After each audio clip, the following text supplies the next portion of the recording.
So I've been working with people who want to get their ex back for over 5 years now. I had 3 major breakups myself, and I chased and pursued after one of my exes for almost a year, only to fail spectacularly. So what I'm saying is I've made every mistake in the book, and I've seen other people make every mistake in the book. So here are 18 of the most important ex back lessons that I have learned from everything. Let's get started with lesson 1.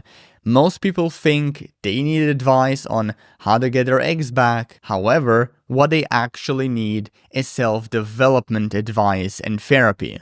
Lots and lots of therapy. The ex back advice is usually a really good starting point to all of this other kind of advice, but it's just a starting point. It's not the end goal, the end point. Lesson 2, it's not what you say, how you look, or even what you do that gets your ex back.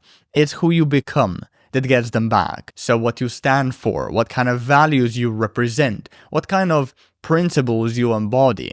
Put differently, it's not about acting attractive that gets your ex reattracted to you. It's about actually becoming attractive that gets them reattracted to you and that gets them back. Lesson number 3, reattracting an ex is mostly, if not entirely, a process of overcoming your insecurities, your fears, and your emotional baggage. All the theory, the lines, the tactics, the strategies, the persuasion, and the manipulation techniques, these are all petty details at best and pointless distractions at worst. Lesson 4, an attractive, abundant, and healthy lifestyle trumps literally every get your ex back system out there, including every line, every approach, script, pre-prepared text message, gimmick, or technique. Lesson number 5, don't be friends with your ex. It never works out, especially not if you're trying to use it as this backdoor to rekindling your relationship. Look, the friendship can only blossom between you two when it happens organically, so without you or your ex forcing it to happen. Now, as for lesson 6, most people overestimate their ex's attraction, which then leads them to come off as too invested, too emotional, and too serious, well, way too soon. And as a result, they sabotage themselves. They sabotage reattraction. They essentially start acting like they're already together with their ex, even if they are nowhere close. So, here's a piece of advice for you. Always underestimate your ex's attraction.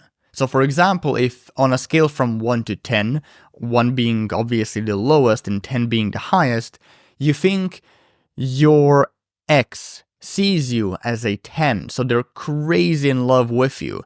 I want you to, in your head, tone that down to at least a 7 or a 6 out of 10, and then respond accordingly.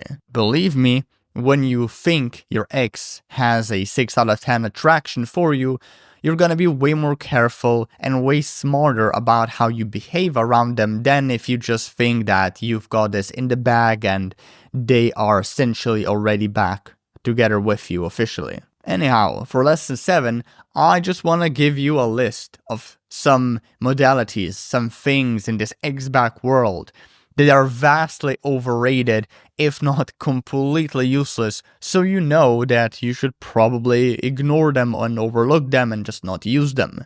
So these are pre-prepared text messages, texting rules, like you never should text twice, or for example, you should wait X amount of days before texting back.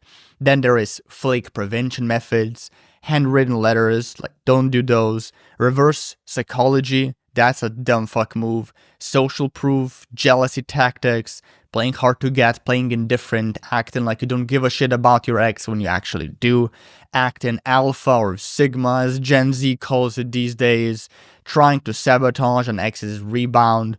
These are all things that will usually just do more harm than good. Now on the flip side, lesson 8, I want to list some things that are actually vastly underrated, if not completely ignored in this ex-back space that will actually lead to reattraction success.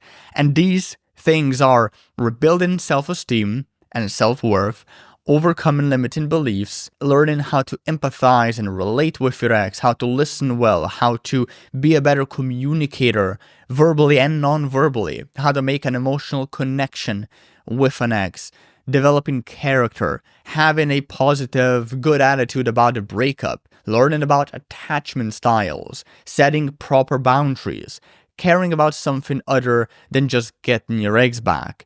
And, getting a fucking life. Meaning, get your self-care stuff in order. Sleep well, eat well, exercise, be fit. Keep a good personal hygiene. Don't let yourself go. That's basically what I mean when I say, get a fucking life. Anyhow, lesson 9. A breakup is a glaring sign of incompatibility. You probably, and I know, by the way, you don't want to hear this, but please, just hear me out. You probably shouldn't try to get your ex back if you get into a breakup because of this, because a breakup is a sign of incompatibility. In fact, I would even go as far as to say that most relationships should never be safe. And besides, the odds of your ex coming back are really low, 32% at best, and the odds of keeping them are even lower. And you will just be way better off emotionally if you find someone else. Yes, you can get your ex back. I'm not saying all hope is lost. Obviously, there are people getting back together with their ex. I'm just saying it's likely not gonna happen for you. And PSA, I have since spent over a year, I think, probably more than a year, conducting a survey on the prevalence of reconciliation, and according to over 4,000 people that I've surveyed that have responded, only, like I said, 32% of exes get back together, and of these, roughly only 18% have stayed together for over a year after reconciling. Now, you can read more about the survey on my site, I'll link it below, and just know that the odds just really aren't in your favor.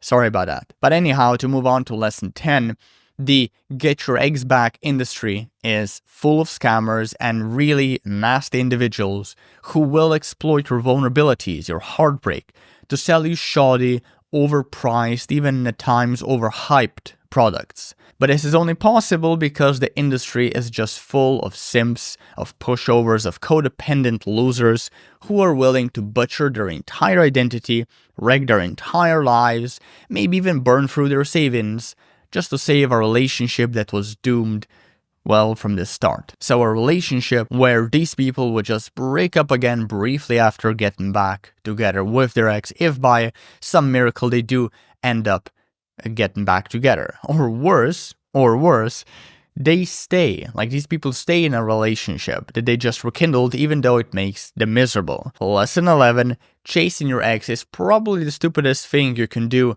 after being dumped. They left you because they wanted less of you. So how is giving them more of you, more of this same desperate treatment, gonna change their mind? Spoiler, it won't. So give your ex, please give them what they want, which is space. Let them come back to you at their own pace. Let them go completely, and if they ever reach out again, take it from there. And this isn't only the most effective course of action when you are trying to rekindle a relationship, it's also the most honorable, noble, honest one. Anyhow, lesson 12, when in doubt whether your ex likes or does not like you, I want you to polarize them. So in short, this means just be vulnerable, assert the living shit out of your boundaries, and risk getting rejected.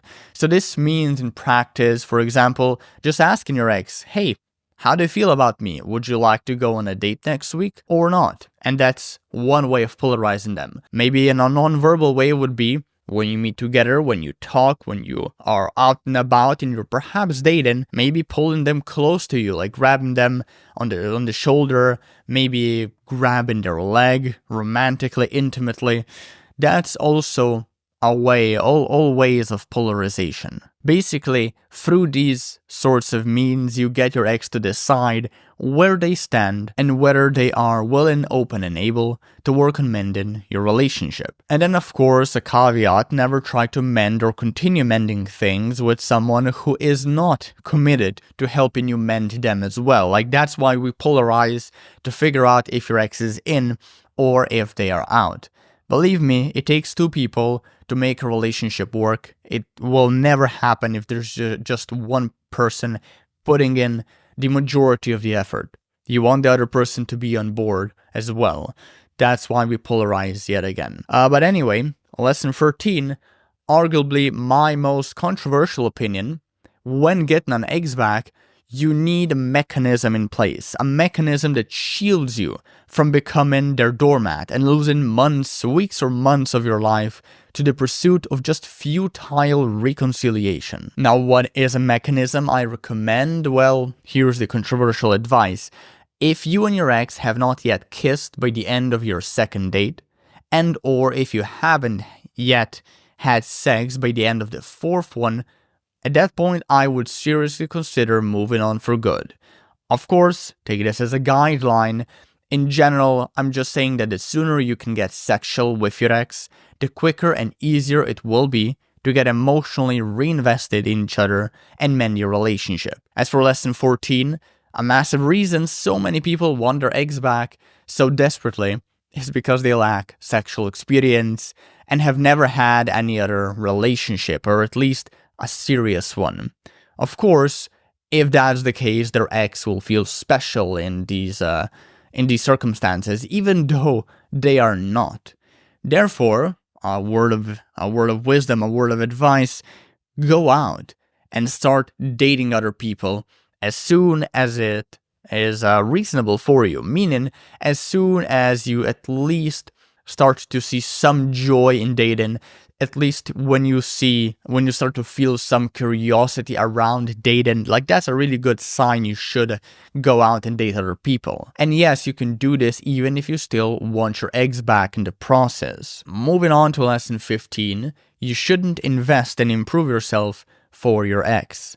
Although, to be fair, you can have those intentions when you just broke up and you're still hurting a lot, but please, after weeks, the few initial weeks following your breakup, you should strictly focus on investing in and improving yourself for no other person than yourself. Lesson 16, if you're looking for honest, mature, and emotionally healthy advice in the breakup space, I suggest you follow Corey Wayne and Coach Craig Kenneth. Like, those are the people who helped me personally construct the foundation for my get your eggs back philosophy, if we can call it that. These are the people who helped me with my breakups, and these are the people who helped me overcome my needy tendencies. And I know they give healthy advice, they give honest advice, and they have your best intention in mind. So just want to say, a quick shout out to them, a quick thanks to them. If you'd like to learn more about this kind of breakup eggs back advice, you should really tune into Corey Wayne and Craig Kenneth. As for lesson 17, the hardest part isn't getting your eggs back. That's actually relatively simple, although emotionally difficult, fair. The hardest part is actually getting yourself in the right mindset and adopting the proper skills and knowledge that make you capable of keeping your ex for good once you get back together.